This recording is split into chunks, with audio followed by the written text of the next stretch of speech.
Hi സുഹൃത്തുക്കളെ, സലീം ചിറക്കലാണ്. ഇത് കണ്ടോ, കുറേ ആളുകൾ മേപ്പോട്ട് നോക്കി നിൽക്കുന്നു. ഞാനൊരു കാഴ്ച കാണിച്ചു തരാം.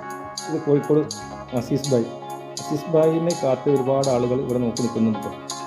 ഞാൻ പറഞ്ഞുതരാം, ഒന്ന് കണ്ടു നോക്കൂ. ഇയാളുടെ ഒരു വിസിൽ കാത്ത് നിൽക്കുന്നവരാണ് ഇതൊക്കെ.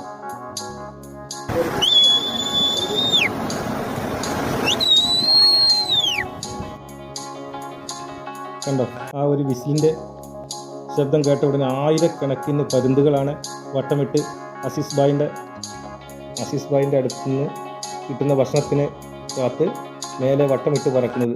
ആയിരക്കണക്കിന് പരുന്തുകളാണ്. നോക്കൂ നിങ്ങൾ, ഇതെല്ലാം സ്ഥിരമായി അസീസ് ഭായി ഭക്ഷണം കൊടുക്കുന്ന പരുന്തുകളാണ്. 35 വർഷത്തിലേറെയായി അയാൾ ഭക്ഷണം കൊടുക്കുന്ന ഈ പരുന്തുകൾക്ക്. കോഴിക്കടയിൽ നിന്ന് കിട്ടുന്ന വേസ്റ്റുകൾ കിലോമീറ്ററുകളോളം സൈക്കിൾ ചവിട്ടി അയാൾ സൈക്കിളിൻ്റെ ബാക്കിൽ വെച്ച് കെട്ടി ഈ പരുന്തുകൾക്ക് ഭക്ഷണം കൊടുക്കാൻ വേണ്ടിയിട്ട് 35 വർഷത്തിലധികമായി അയാൾ അധ്വാനിക്കുന്നു. എനിക്കിത് കണ്ടപ്പോൾ വളരെ അത്ഭുതം തോന്നി. എൻ്റെ വക ആദ്യമായി അയാൾക്കൊരു ബിഗ് സല്യൂട്ട് കൊടുക്കട്ടെ. കണ്ടോ, ഇത്ര ആത്മാർത്ഥതയോട് കൂടിയാണ് അവർ ഓരോ പരുന്തുകളും അവർക്ക് കിട്ടുന്ന ഭക്ഷണം റാഞ്ചി കൊണ്ടുപോകുന്നത്.